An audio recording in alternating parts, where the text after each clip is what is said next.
Prezados amigos e amigas, que Jesus abençoe a todos nós, que sintamos-nos todos, os que aqui estamos, nos dois planos da vida, envolvidos pela sua sublime paz, pela presença amiga dos benfeitores que se fazem presentes, fortalecendo-nos para a caminhada, consolando-nos os corações e inspirando-nos sempre quanto aos caminhos a seguir. Antes de mais nada, gostaríamos de lembrar dessa amiga querida. Ficamos a saber da notícia agora há pouco, da Maria Luísa. Nós a conhecíamos há algum tempo, conversávamos por vezes por meio das redes. Que essa nossa noite aqui, possamos todos reunir vibrações, carinho, gratidão e direcionar a ela, à família, para que a sua transição seja a mais serena possível, para a vida maior, e assim também para aqueles que aqui ficam, que lhes sejam proporcionados o alento, a esperança, a fortaleza que o Evangelho vai conferindo a cada um de nós. Então, que sejamos aqui um polo irradiador dessas vibrações e que estejamos conectados a essa certeza, como nos dizia o Mestre, de que Deus não é Deus de mortos, mas dos vivos e mortais. Eu gostaria também de agradecer a pessoa do Uriel pelo convite que nos foi feito, para estarmos aqui nessa noite, esperando poder retribuir o carinho e a atenção de vocês na forma de reflexões que nos sejam úteis àqueles que buscamos seguir pelos passos de Jesus. E o tema que nós nos propusemos a conversar nesta noite, Perfeita Alegria, ele deriva de uma obra em torno da figura de Francisco de Assis. Uma obra biográfica que compila algumas histórias, alguns casos envolvendo esse grande emissário do Cristo, denominada I Fioretti di San Francesco, que do italiano significaria algo como as florezinhas, as pequenas flores de São Francisco. Porque cada historinha, cada narrativa daquela é como que uma florzinha de beleza, de simplicidade, a nos demonstrar a verdadeira grandeza da vivência cristã, oculta em toda aquela simplicidade, oculta naquela aparente pequenez que se engrandeceu para os séculos a tal ponto que ficou ele sendo conhecido também como Alter Christus, do latim, um outro Cristo.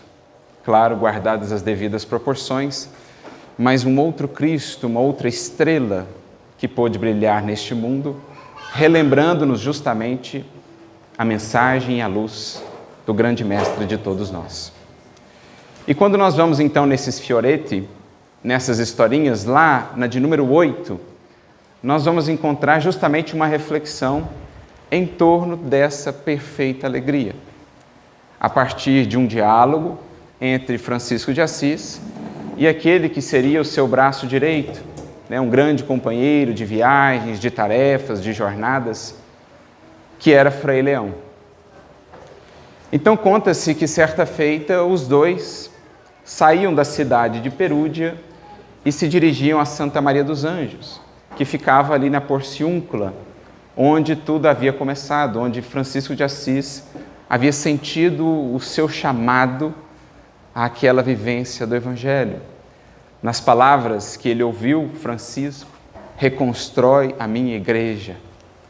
A princípio, pensou ele se tratar daquela igreja que estava, de certo modo, em ruínas. E ele então vai juntando pedra sobre pedra, vai juntando aquelas pedras para poder reconstruir a igreja, mas mais cedo ou mais tarde ele chegou a notar, então, a perceber que a reconstrução seria de outra natureza. Em outras palavras, Francisco, ensina mais uma vez ao coração dos meus seguidores, à humanidade terrestre, o que seja de fato a proposta do Evangelho. A grandeza da vivência cristã oculta mesmo na singeleza da abnegação, da simplicidade, da disposição a todo sacrifício, a toda renúncia por amor do meu nome, por amor ao nosso Pai. Então eles saíam da cidade de Perúdia, se dirigiam a Santa Maria dos Anjos. Era inverno, um frio enregelante, e Frei Leão caminhava um pouco à frente, quando Francisco de Assis, sempre com aquela alegria que lhe era característica, apesar do frio, apesar da fome, apesar do barro, convida Frei Leão a refletir sobre a alegria. E não qualquer alegria, a perfeita alegria. Então ele começa a listar alguns casos hipotéticos. O primeiro deles dizendo: Frei Leão, ainda que todos os freis ou os frades menores em todas as terras dessem exemplo de grande santidade e de boa edificação, anote aí que ainda assim não teríamos chegado à perfeita alegria. Ou seja, ainda que todos os nossos seguidores, Frei Leão, em todas as terras, estejam a demonstrar uma vida de santidade, de exemplificação, de boa edificação, ainda assim não teremos chegado à perfeita alegria. Claro, existirá alguma alegria. É um dos nossos objetivos, vermos mais e mais corações a testemunharem realmente a vivência cristã. Mas esta ainda não será, diz Francisco, a perfeita alegria. Passados mais alguns passos, ele volta-se mais uma vez a Frei Leão e diz: anote aí, Frei Leão, ainda que os nossos frades menores fossem capazes de iluminar novamente os cegos, dar-lhes de volta a luz da visão, fazer com que andassem os coxos, com que tornassem a ouvir os surdos, com que os mudos falassem, com que os mortos fossem ressuscitados, ainda que assim o fizesse, Frei Leão, não teríamos alcançado a perfeita alegria.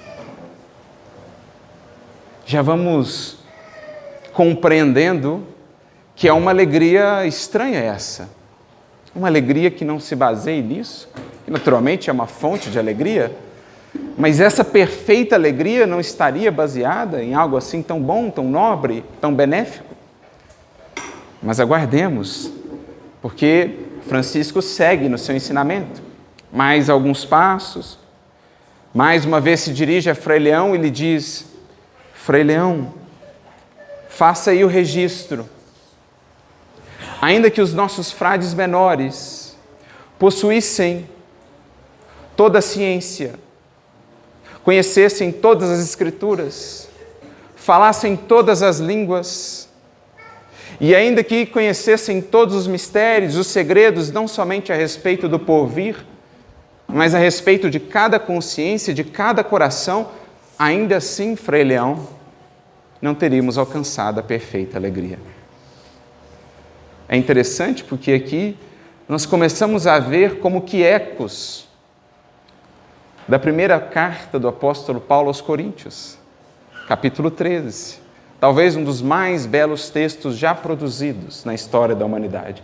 Ainda que eu falasse as línguas dos homens e dos anjos, ainda que eu tivesse todos os dons e todas as profecias e toda a fé a ponto de transportar as montanhas, se eu não tivesse aquele elemento, o elemento-chave, eu nada seria, isso de nada me adiantaria.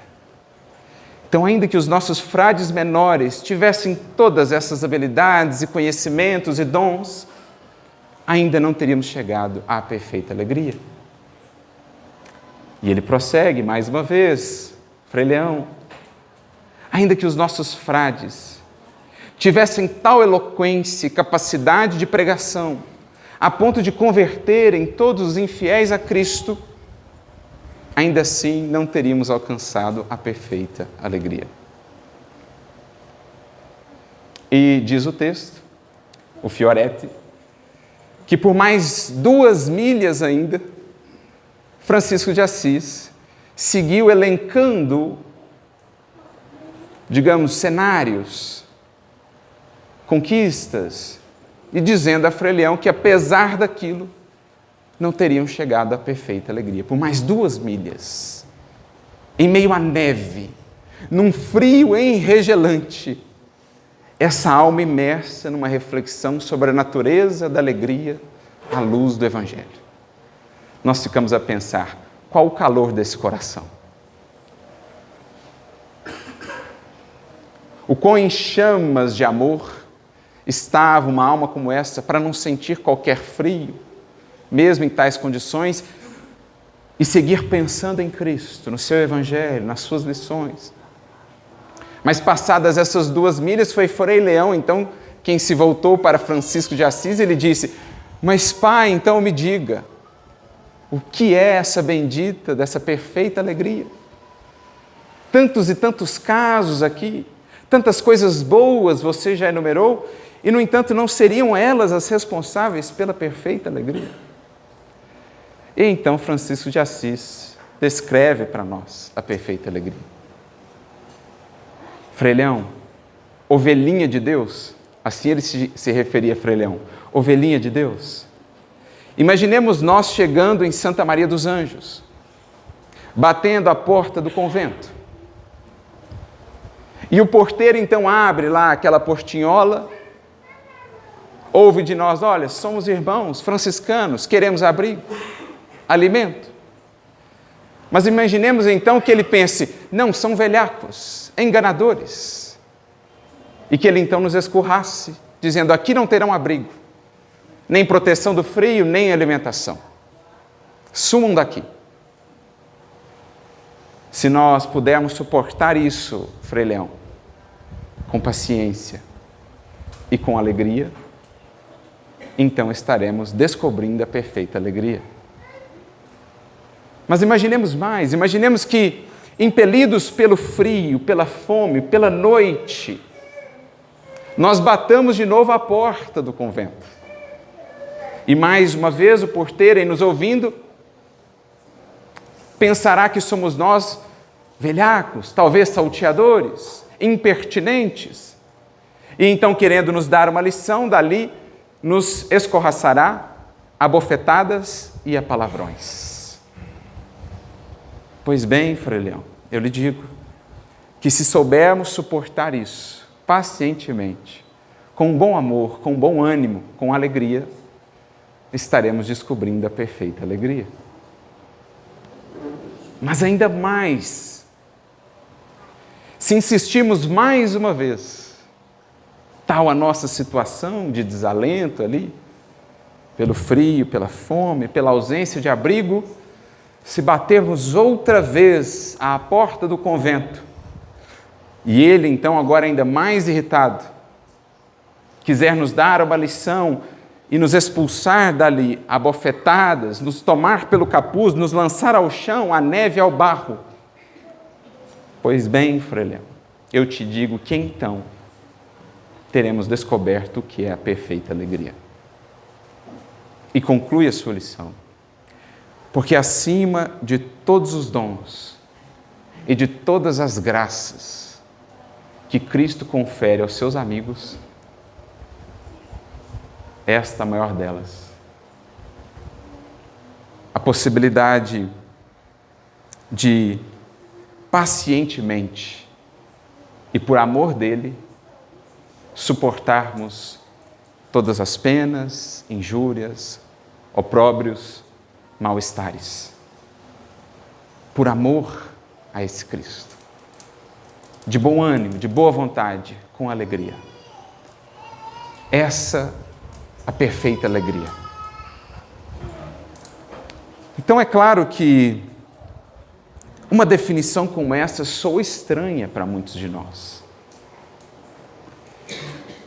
E é isso que nós vamos tentar decodificar aqui, sobre isso que nós vamos conversar nesta noite, para tentarmos entender a essência, a profundeza da lição.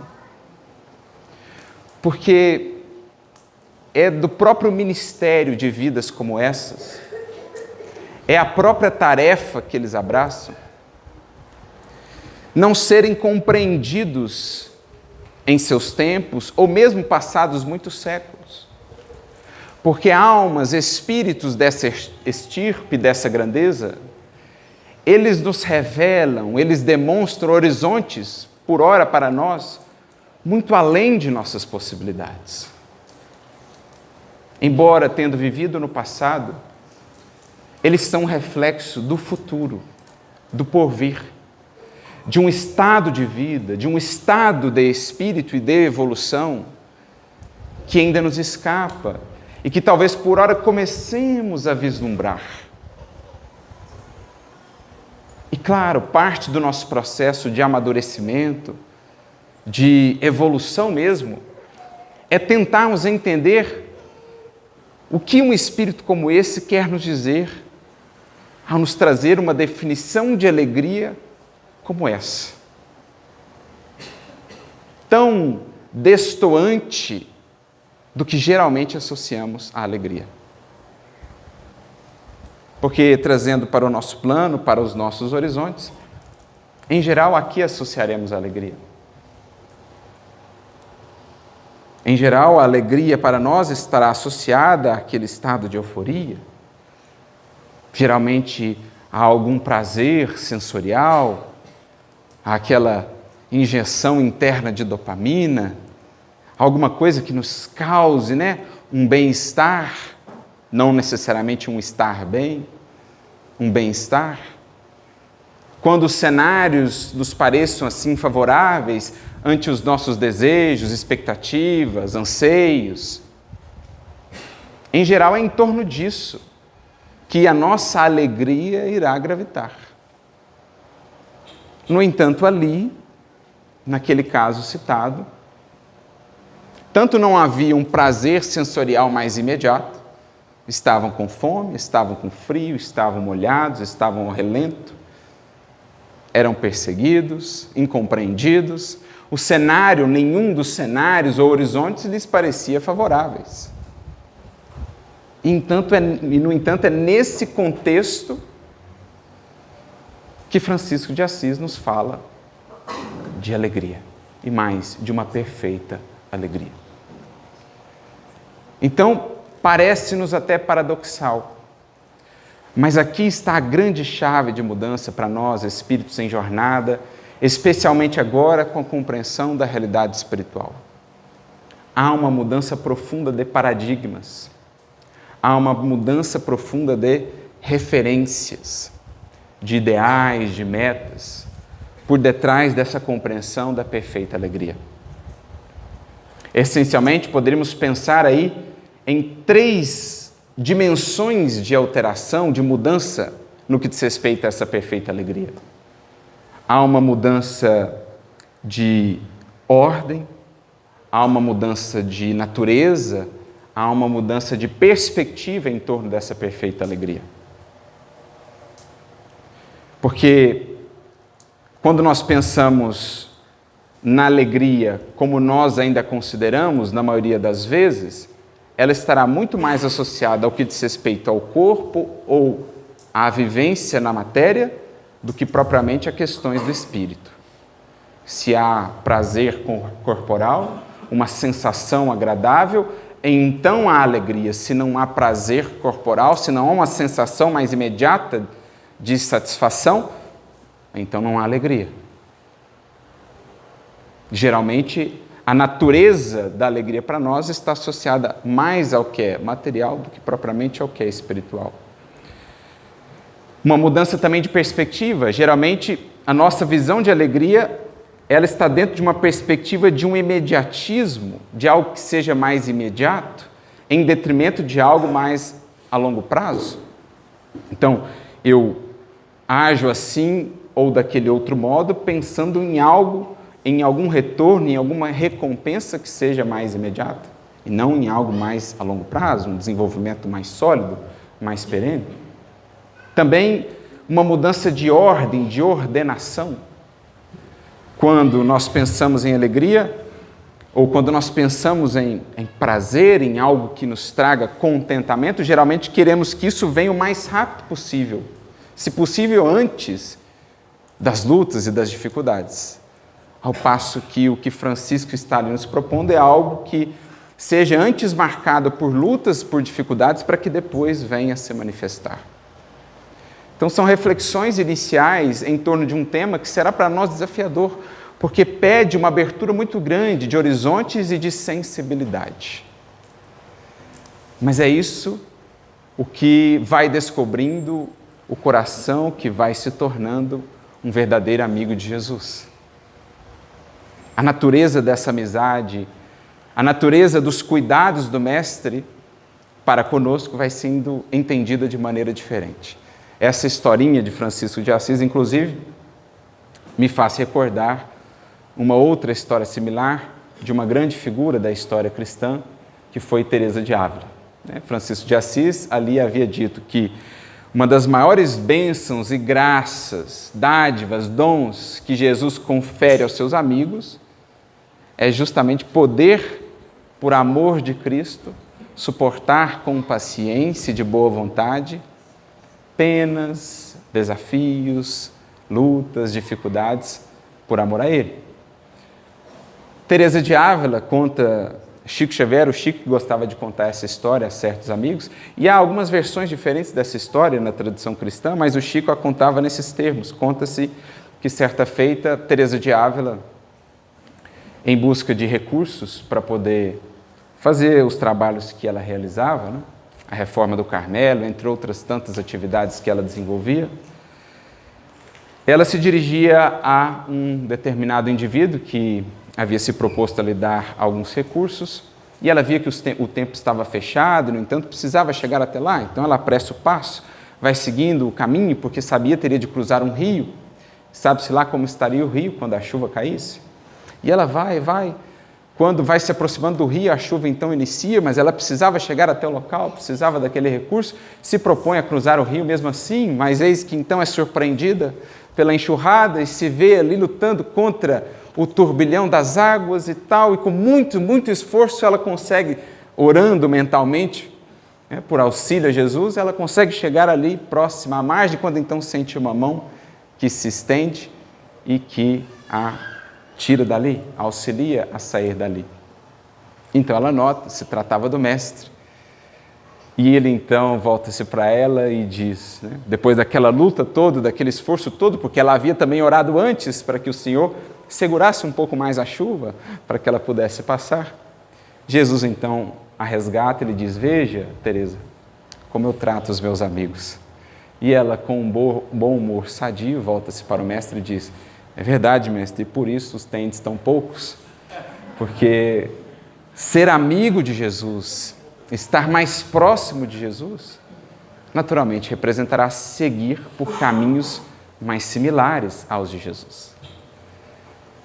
E nós conhecemos os caminhos de Jesus. E nós vamos entendendo que mesmo percorrendo aqueles caminhos, a alegria nunca esteve apartada do seu coração.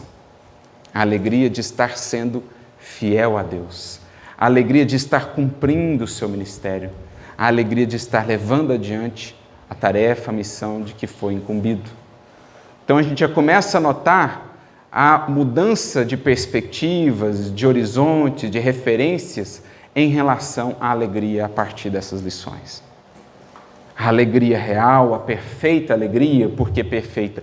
Porque levada ao ápice do que ela pode ser, será uma alegria que não dependerá tanto assim do mais imediato, da sensação prazerosa, do cenário favorável, daquilo que diga respeito à vida aqui e agora, da obtenção ou não, do alcance ou não dos nossos desejos ou dos nossos anseios.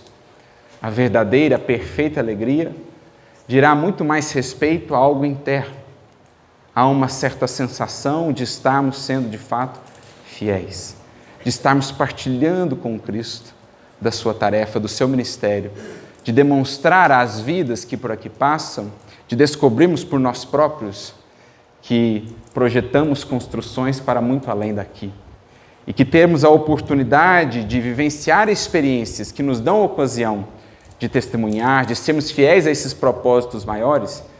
Isso será para nós a verdadeira alegria, uma alegria de fato real. E para refletirmos então sobre essa nova natureza de alegria, nós vamos recorrer ao auxílio do nosso querido benfeitor Emmanuel, que em mais de um momento traz-nos algumas reflexões importantes a esse respeito. Uma mensagem muito interessante, particularmente nós gostamos bastante dela, se encontra no livro Caminho, Verdade e Vida, capítulo de número 93, e o seu título é justamente Alegria Cristã. Emmanuel vai comentar um versículo do Evangelho de João, capítulo 16, versículo 20, quando João registra para nós alguns dos momentos da última ceia. E nós sabemos o que viria após a última ceia. Jesus ali está preparando o coração dos discípulos para muitas dores, para desafios imensos. E, no entanto, ainda assim, ele cria um clima de esperança, um clima de alegria, de confiança no porvir. Então, nesse versículo 20 do capítulo 16, ele diz assim: olha, em verdade vos digo que vós chorareis e vos lamentareis. O mundo estará feliz, mas vós estareis tristes. Mas a vossa tristeza se converterá em alegria. Então Jesus ele traz um prognóstico, ele traz para nós um mapa, um roteiro do que seja o processo de construção da verdadeira alegria. Primeiro, o que nos prepara. Primeiro, o que nos acrisola. Primeira luta. Primeiro suor. Primeira lágrima. Depois, a construção perene, sólida e definitiva de uma alegria que não seja assim tão suscetível ante as impermanências do mundo. E se analisarmos bem a vida, tudo que de fato tem valor segue essa sequência. Tudo que permanece, tudo que não perece, passa pelo mesmo processo. Porque o tempo na criação só respeita o que ajudou a construir. Porque a vida só respeita aquilo que nos custou suor, lágrimas, esforço, empenho, como os recursos que dão solidez a qualquer edificação. Então a vida vai nos ensinando isso. Então Jesus deixa claro, olha, vós chorareis, vos lamentareis, o mundo estará feliz, porque muitas das vezes, imersos na ilusão, julgamos-nos felizes ou alegres quando estamos justamente num roteiro de queda. O Emmanuel tem uma outra frase que julgamos excepcional, no livro Fonte Viva, capítulo 110, dando-nos a entender melhor essa lógica natural das construções mais efetivas da vida. Emmanuel nos diz: mais vale chorar sobre os aguilhões da resistência do que sorrir sobre os narcóticos da queda. Em geral, meus amigos, quando nós estamos caindo, nós estamos sorrindo. Não o sorriso franco, espontâneo, luminoso da consciência tranquila, da paz de espírito, mas aquele da euforia, das ilusões, que são sempre fascinantes, né? Trazem-nos aquele contentamento, muitas vezes descolado da realidade ou da consciência. Quantos e quantos corações aí comprometidos com processos de corrupção não estarão sorridentes, alegres, julgando-se triunfantes? Quantos corações entregues aos prazeres desequilibrados, no clima da inconsciência e da insensatez, não estarão sorridentes? Agora, analisemos as vidas que estão verdadeiramente triunfando, no suor e nas lutas de cada dia, incompreendidos, perseguidos, passando por testemunho atrás de testemunho, justamente as experiências que então consolidarão depois a consciência tranquila, base da alegria imortal. Analisemos essas vidas e muitas vezes as veremos chorar sobre os aguilhões da resistência. A privação é muita, mas não venderei a minha consciência. A tentação é grande, mas não abrirei mão da minha paz de espírito. Estão muitas vezes a chorar sobre os aguilhões da resistência, mas mais vale isso do que sorrir sobre os narcóticos da queda, do desvio moral. Então, por isso que Jesus diz, o mundo muitas vezes estará rindo ao seu redor. Muitos e muitos corações imersos na mais absoluta ilusão. Muitas vezes não compreendendo os nossos esforços de sermos fiéis ao bem. A renúncia, ao sacrifício, à consciência, considerando-nos tolos, ingênuos, covardes, isso ou aquilo outro. Mas Jesus já havia predito: o mundo estará feliz, enquanto que estaremos muitas vezes tristonhos. Mas a vossa tristeza, do seio mesmo dessa tristeza bem suportada, com resignação, com fidelidade ao Mestre, há de surgir mais tarde o alvorecer da alegria.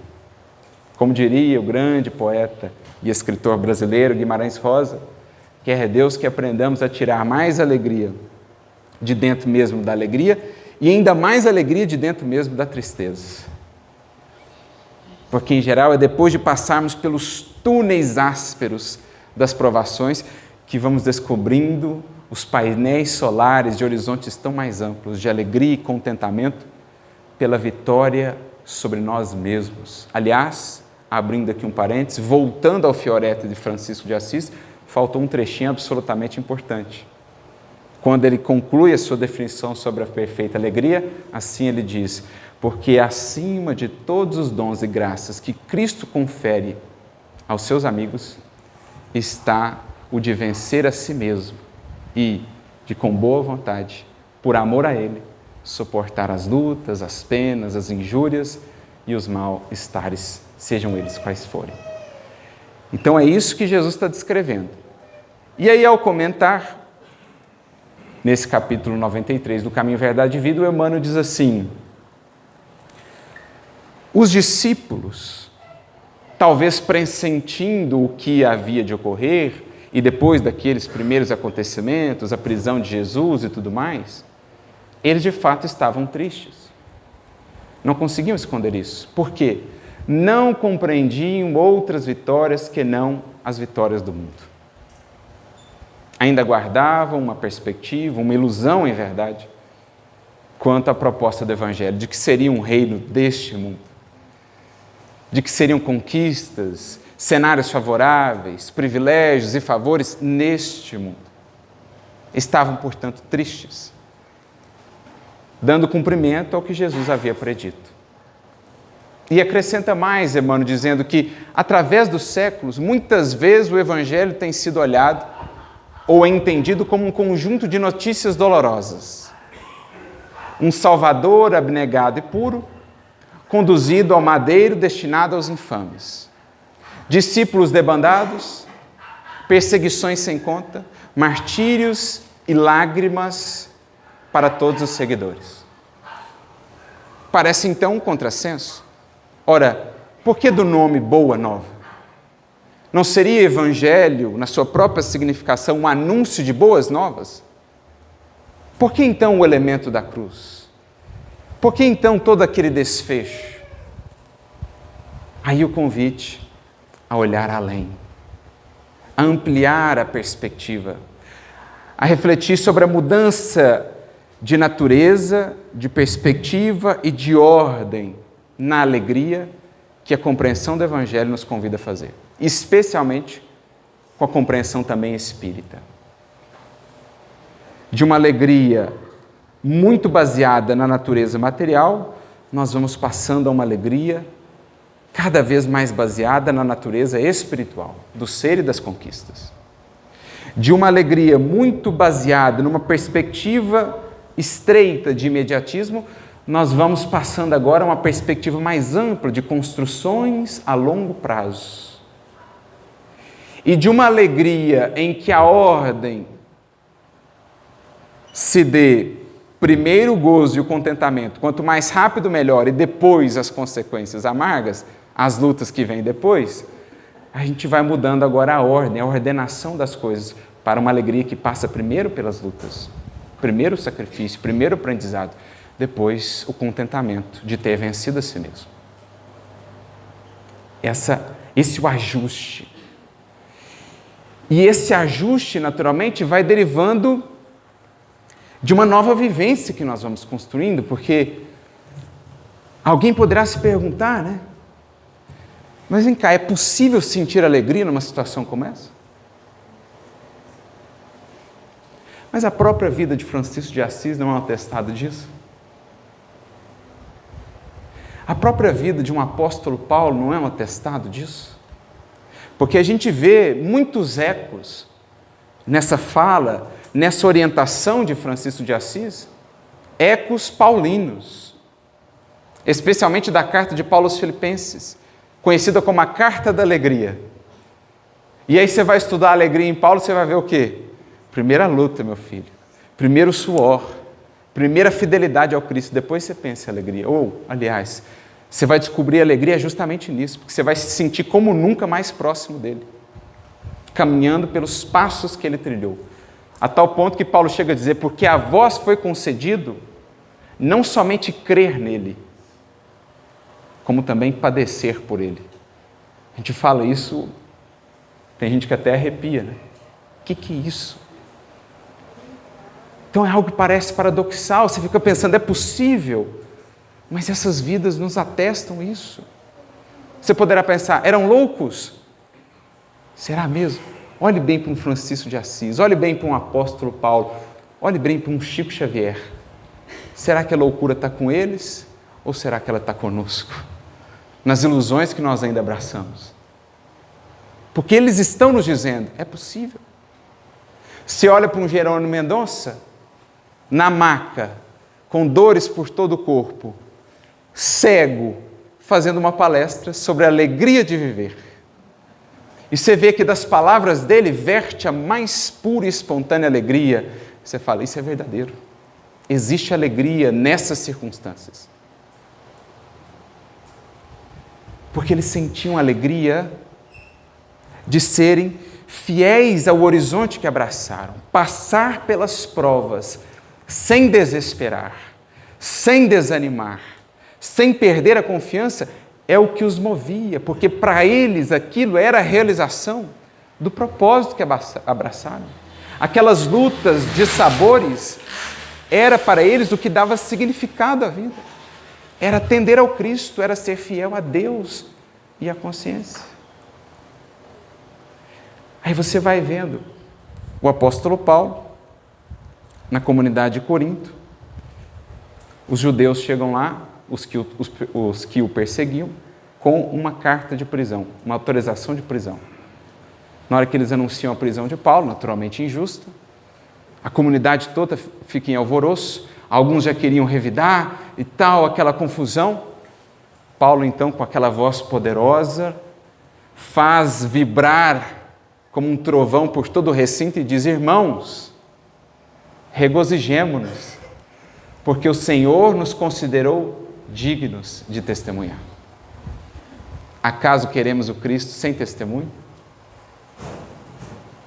Então ele via na oportunidade de dar testemunho do Cristo a ocasião bendita de ser fiel.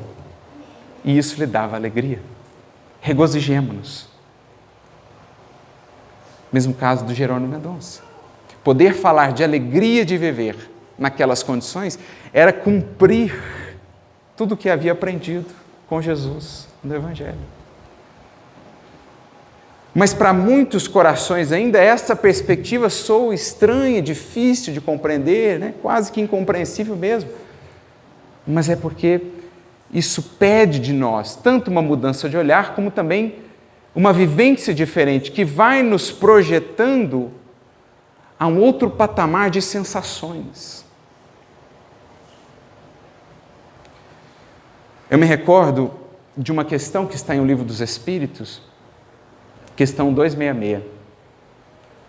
Escolha das provas. Kardec vem conversando com os benfeitores sobre a escolha das provas. E então ele faz a pergunta que creio todos fariam, mas se o Espírito participa da escolha das provas, não seria natural que ele escolhesse as menos dolorosas? Natural, não é? E então os Espíritos respondem, para vós pode parecer que sim, mas para nós não. Desligados da matéria, cessam todas as ilusões, e é outra maneira de ver e de sentir as coisas. Então o que eles estão nos dizendo com isso? Quanto mais aferrados à matéria, mais difícil será para nós compreender orientações como essas. Mais incompreensíveis nos parecem. Agora, quanto mais desligados da matéria, quanto mais vivendo desde já a vida do Espírito, mais habilitados estaremos a compreender essa outra natureza de alegrias. Assim, não tão suscetíveis ao que é material, às circunstâncias, às injunções da vida, ao que acontece lá fora ou deixa de acontecer, mas intimamente associados ao que eu escolho, ao que eu busco, ao que eu realizo, ao que eu sinto. O Espírito Voltei, ou melhor, o Espírito Irmão Jacó, no livro Voltei, no capítulo 17, ele vai nos trazer algumas considerações que fazem eco a essa pergunta de O Livro dos Espíritos. Ele diz assim: na vida real do Espírito, o sofrimento perde o seu aspecto sombrio. Nós não o vemos mais somente como um recurso expiatório ou regenerativo, mas como uma bênção libertadora que aprimora e ilumina sempre. E aí ele traz a frase que, quando lia ela, refletindo sobre a palestra, ela me marcou muito. Ela tem frases que chegam fundo, né, em determinados momentos, que ele diz assim: o homem agarrado ao prazer fácil do minuto perde a bendita sementeira da eternidade. E é somente por isso que não consegue extrair do obstáculo, da dor e da dificuldade o conteúdo de alegria imperecível que podem oferecer à alma. Gente, isso é tão real. Às vezes nas coisas mais elementares da vida. Por exemplo, procrastinação. O que é a procrastinação? Eu troco a conquista, que vai demandar disciplina e suor, mas que há de gerar uma felicidade e uma alegria muito mais perene depois, por um satisfazer imediato de alguns instantes, que traz uma sensação agradável, que remove um certo incômodo da perseverança, da disciplina, mas que depois me deixa no mesmo estado em que eu estava antes ou até pior. Quantas das nossas quedas não nascem disso? Do trocarmos a bendita sementeira da eternidade pelo prazer fácil de um minuto. Muitos dos dramas humanos nascem dessa troca. De modo que quanto mais vamos nos colocando sobre isso, mais essa alegria de, puxa, a vida está difícil, estamos em luta, incompreensão, perseguição, mas nós estamos podendo trabalhar com Jesus e por Jesus. Isso por si basta. Não há alegria maior do que isso. Era a alegria de Paulo em dizendo: irmãos, regozijemo-nos. Se nós estamos passando por isso, é porque Jesus nos considerou dignos. Há alegria maior do que esta? De sermos considerados dignos pelo Senhor de passar por isso ou por aquilo? O que queremos nós enquanto seguidores de Jesus? Não é mais proximidade com Ele? Não é refletirmos mais o que Ele fez? Pois bem, se Ele está nos dando a ocasião, por meio da luta, por meio da dor, bendigamos. Por isso não é uma ilusão, não é uma pregação apenas da boca para fora, quando um Paulo escreve em sua epístola: regozijemo-nos sempre no Senhor. Outra vez vos digo, regozijemos. Porque esse homem soube regozijar sob pedradas, sob chibatadas, sob prisões injustas, sob a incompreensão dos companheiros mais próximos.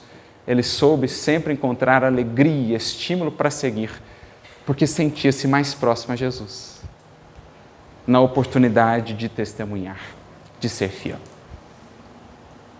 Então veja como o cenário vai se modificando, mas para isso a gente precisa passar por uma mudança profunda na natureza do nosso ser, desligando-nos cada vez mais da matéria. E alguém poderá perguntar: então como é que eu faço isso? Como é que se explica essas vidas? Como é que eles chegaram até lá? Vamos ao Livro dos Espíritos, questão 912.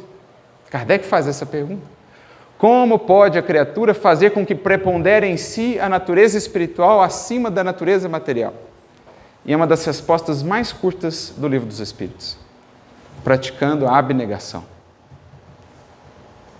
Entenda porque os Espíritos nos falam tanto de vamos servir? Vamos esquecer um pouquinho mais de nós, dos nossos caprichos, das nossas dores. Vamos à escola do serviço, da abnegação, porque isso faz com que cada vez mais o Espírito prepondere. E quando o Espírito prepondera, a matéria já não tem mais sobre nós tanta ascendência. O que acontece neste mundo, o que nos falta, o que não alcançamos, o que não nos dão, já não faz mais tanta diferença, porque internamente vivemos mais unidos ao Cristo, à realidade espiritual e, portanto, sempre alegres. Uma perfeita alegria, como a de Francisco de Assis. Frio, fome, molhado, sem perspectiva, onde nós vamos dormir? Então, Frei Leão, estaremos encontrando, entendendo a perfeita alegria. Para nós, ainda soa estranho, mas temos a certeza de que a cada passo com Jesus, menos estranho soará. Porque foi a mesma alegria que Paulo descobriu, que Jerônimo Mendonça descobriu, que Chico Xavier descobriu, que Eurípides Barçanufo descobriu e outros tantos corações. Voltando à mensagem de Emmanuel sobre a alegria cristã, ele diz que, então, ao longo dos séculos, muitas das vezes o Evangelho tem sido visto como esse conjunto de notícias dolorosas.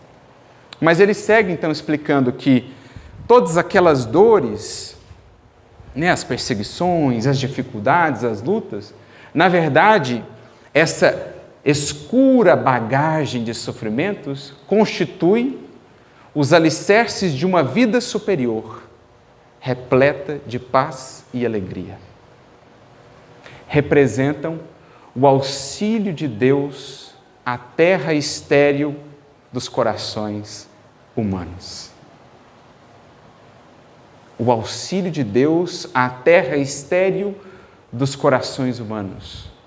Chegam como adubo divino às criaturas terrestres, para que de pântanos desprezados nasçam lírios de esperança.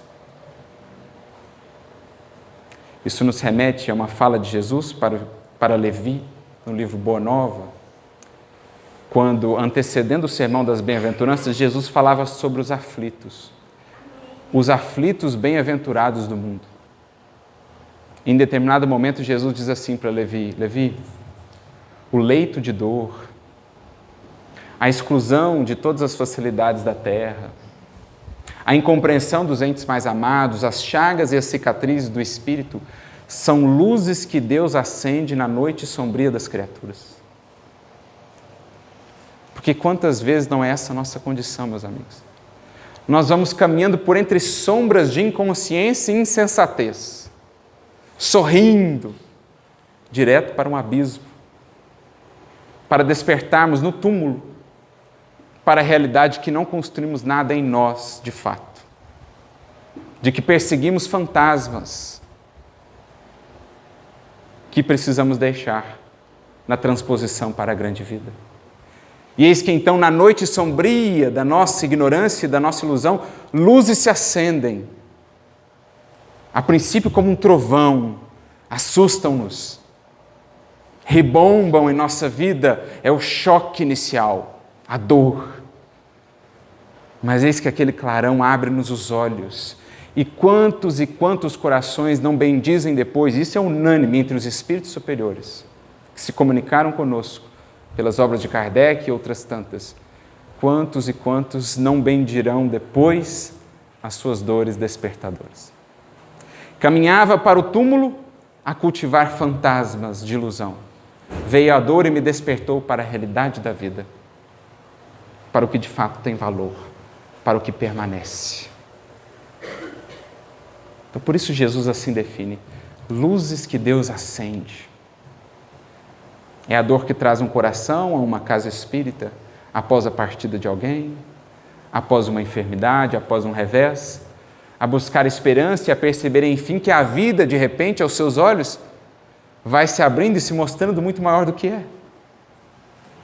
Se antes a sua alegria se restringia àquele círculo tão imediato ou imediatista, ao prazer tão sensorial, de repente ele vai descobrindo a alegria de servir, de conhecer, de vislumbrar a vida e de sentir a esperança pulsar em si para o amor. Dentro dessa vida que o Espiritismo nos mostra, não há mais separação, não há mais morte, não há mais distância. Para quem ama e para quem serve, o amor é luz perene que nunca se apaga.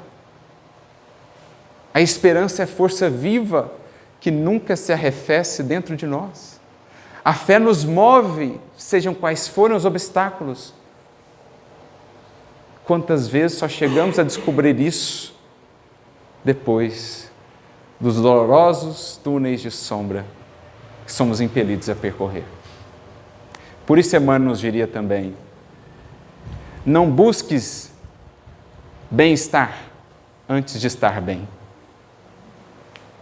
E geralmente é o que o mundo nos diz. Primeiro o bem-estar, depois o estar bem. E aí a gente troca o estar bem por algumas doses de dopamina, por alguma satisfação mais imediata, o estar bem vai ficando para depois, e vamos notando o vazio do que temos ou do que não temos construído. A fragilidade de nossas bases, de nossa segurança, muitas vezes apoiada no título, na fortuna, na presença dessa ou daquela pessoa, no cargo, no prestígio, na influência.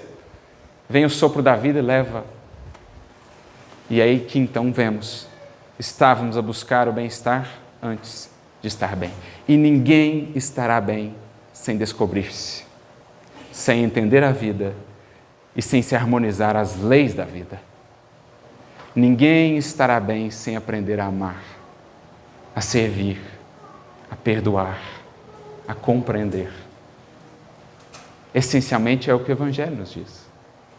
Por isso, Emmanuel prossegue na sua reflexão sobre a alegria cristã, dizendo que os vendedores de ilusão do mundo prometem repouso, descanso, comodidade, para que as criaturas chorem depois, tardiamente, nos desvãos sombrios das consciências feridas pelas atitudes equivocadas.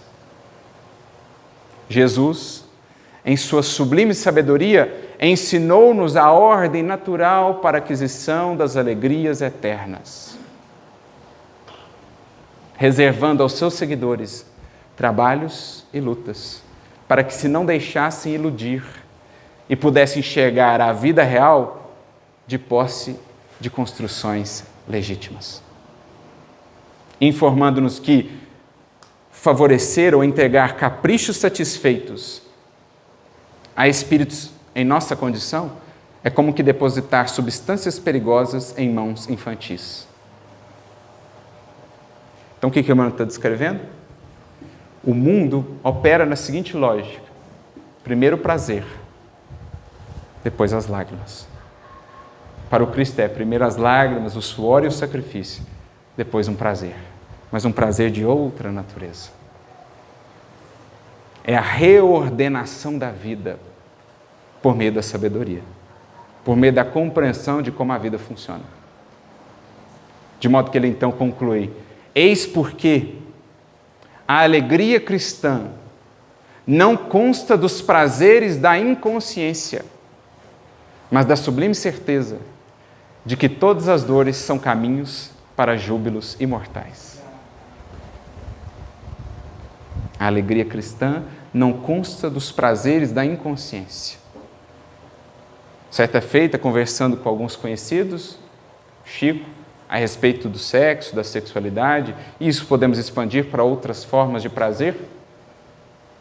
Certamente ele estava a falar ali de responsabilidade, de consciência, entre outras coisas, e então essas pessoas lhe diziam: nossa, mas em que tempo você vive? Ou seja, que coisa retrógrada, que visão. Ah, meu filho, eu vivo no tempo da consciência. Porque a alegria cristã não consta dos prazeres da inconsciência. Quanto nos custarão depois? Agora, se por hora e por quanto tempo aprouver ao Senhor, tivermos de passar pela luta, pelo testemunho, bem digamos. Esse é o material, essa é a base, são os alicerces de uma construção depois definitiva. É lá o adubo divino, como disse Emmanuel, à terra estéril dos corações humanos, ajudando-nos a despertar as virtudes que são a própria essência da felicidade entendida à luz do Espiritismo ou da realidade espiritual. Quando Kardec, por exemplo, vai falar sobre felicidade e infelicidade em O Livro dos Espíritos ou no Céu e Inferno, há uma mudança ali essencial em torno desses conceitos seculares, céu e inferno. Primeiro, são agora estados de espírito, ou são entendidos como estados de espírito. E felicidade, intrinsecamente para nós, estará associada às qualidades do ser. Infelicidade, às imperfeições do ser. De modo que, numa espécie de equação, dirá-nos Kardec, quanto mais qualidades, mais felicidade. Quanto mais imperfeições, mais infelicidade. Não há como cogitar uma vida mais feliz, não há como cogitar mais alegria, sem que isso passe pelo desabrochar das virtudes. Sem que isso passe por aprendermos a servir, por aprendermos a ser fiéis nesse trabalho com Jesus, nessa compreensão mais ampla, nessa perspectiva mais ampla para a qual somos convidados a partir da mensagem do Mestre. Sendo assim, Francisco de Assis, que foi e que segue sendo para nós essa referência profunda do que seja uma vivência cristã, que era conhecido, sim, pela sua alegria, mas que teve a vida marcada também por muitas lutas, por muitos dissabores, nos demonstrou como, apesar de tudo isso, encontrarmos e desenvolvermos essa perfeita alegria. Isso traz para nós agora uma outra reflexão sobre o nosso viver. Estaremos nós ainda na condição daqueles que, agarrados ao prazer fácil de um minuto, desprezamos a bendita sementeira da eternidade? Ou já estaremos nós a compreender que não há alegria maior para aquele que segue pelos passos de Jesus do que poder sentir-se mais próximo, mais unido a Ele, na tarefa e na oferta para o mundo desses valores que são a essência da Boa Nova. Construir essa alegria que saiba mesmo olhar para as dificuldades da vida com bom humor. Leon Denis assim definiria o bom humor como sendo a saúde da alma. Uma alma saudável é bem-humorada, e não daquele bom humor vão, às vezes, de palavras ou piadas chulas, não, o bom humor sadio, que nós vemos num Chico. Quantas vezes o Chico não sabia fazer, digamos assim, uma piada agradável, sadia, em torno das suas próprias dores. Quando, certa feita, por exemplo, como quando certa feita conversava, com o Divaldo, dizendo que sabia que ele agora, Divaldo, estava de casamento marcado, prestes a se casar, e o Divaldo então, uai Chico, que eu saiba, não estou sabendo, mas se você está falando eu fico até em dúvida assim, Não, eu soube que você está casado mesmo, mas fique tranquilo, Divaldo, eu também estou casado e a relação é bígama. Porque você está casando-se aí com angina, eu estou casado com angina e com a catarata. Então veja, lidar com as dificuldades da vida com bom humor. Como muitas vezes o próprio Emmanuel fazia com ele, embora a firmeza emanuelina, tão conhecida por nós, muitas das vezes Emmanuel trazia essa pitada de bom humor para as lutas da vida, denotar a saúde da alma que caminha com consciência, com compreensão acerca do porquê das dores, do porquê das lutas, como recursos despertadores, como esse adubo incômodo a princípio. O adubo em geral não é agradável de se cheirar, mas dele surge a fertilidade de uma alma. O próprio Jerônimo Mendonça, aqui citado, certa feita foi buscar o Chico, porque ele estava passando por um processo complicado de saúde, uma infecção, e aquilo já estava evoluindo para um caso realmente grave, e os amigos meio que temerosos de que ele não pudesse conseguir passar daquela, vamos levar ele para Uberaba. E aí ele chega lá, né?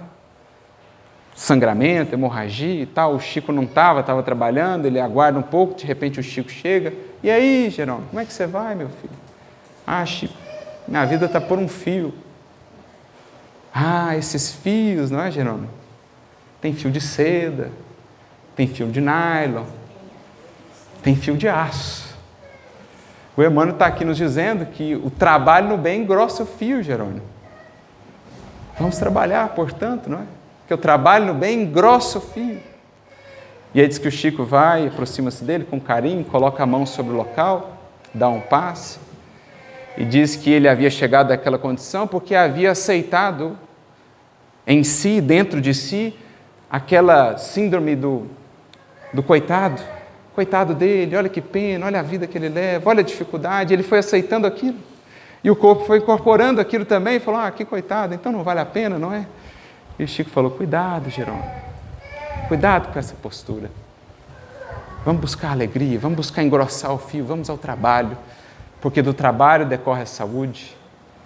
E quem está com a alma sã, ainda que o corpo esteja em luta, bem diz. O próprio Chico mesmo dizia, olha, de modo que eu estou enfermo, mas estou são, se alguém puder me compreender. Estar enfermo, tendo a oportunidade, a possibilidade de trabalhar, para mim já é saúde.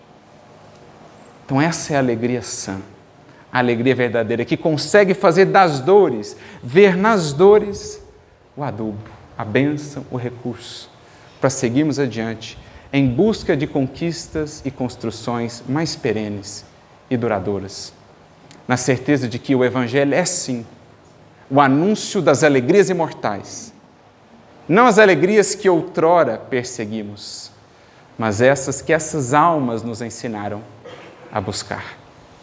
E saibamos que, se com Jesus soubermos caminhar, não nos faltarão jamais no coração a alegria bendita de sentirmos juntos dele, em tarefa, instrumentos dele para o bem. Não nos faltarão jamais a esperança, a fé, a luz para o caminho e a vontade de seguir. Que Deus a todos nos abençoe, a todos vocês, muita alegria, dessa alegria e muita paz.